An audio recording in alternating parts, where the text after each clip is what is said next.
Good morning, everyone. Morning. Thank you so much for Mr. Agas to be with us during My pleasure. for our segment at the ISBP 2024.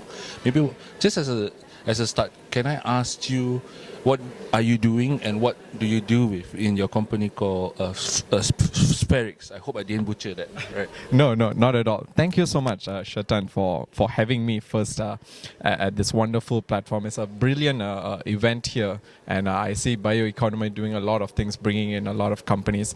Just a little introduction. My name is Agasthya. I'm the founder of a company called Spherix Sdn Bhd.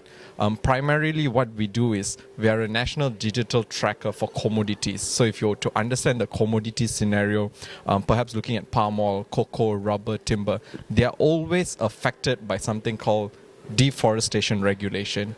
So when you export now and coming global regulations such as EUDR, EU deforestation regulation and whatnot, producers, processors, operators who want to export, who want to gain high value, have to do an end-to-end supply chain traceability and risk assessment to see that, okay, from the plots that I've procured, let's say my palm oil, let's say from Sabah, I know where did I procure it from and what is the risk assessment done. Is it deforested after a certain year? Is it protected? Is it against going against any regulations? So we provide a digital platform that can report all these due diligences, this risk assessment, and this traceability all in one center. Yep. So based on this, right, I hear from you earlier that you're doing something very interesting in Sabah with POIC Lahad Yes. too, right? Maybe you can tell us a little bit more about what is this whole new... Sure. My pleasure. So Sabah very uniquely has passed a Sabah biomass policy. Earlier this year in April, they passed a Sabah biomass policy which states that low downstream products or the export of raw materials of biomass out of Sabah is no longer applicable. So you can't just export the raw form of biomass. Why? Because it's low value add, there's no downstream production, there's no benefit into the state. So what has happened is POIC has come as the implementer of the Sabah biomass policy, and they act as an aggregator of biomass to sort of consolidate biomass within Sabah. Because the issue is this here.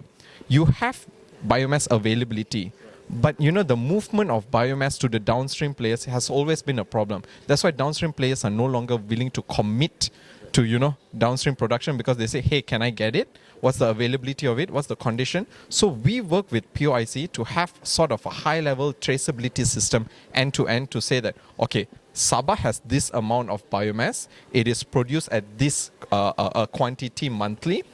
It is in these conditions, and this is the locality of it. And from stakeholder to stakeholder, we can sort of assess who it goes to and where it ends up with. So then you can see that, okay, if we want to attract high-level, high-value downstream, processes in Sabah, you can look at the platform and say, okay, by region, we can match them with this and this. So we sort of match end-to-end, parties from the upstream as also downstream through this traceability system. That's a little bit of what we do with POIC.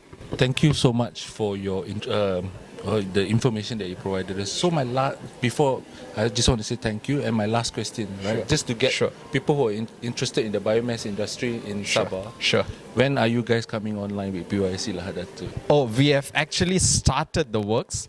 So we have about a 12 months balance to implement this biomass policy. So we are aggressively pushing so that it's ready perhaps early next year to have the sort of system in place. So you can see high value production of biomass applications in Sabah as early as next year. Thank you so much.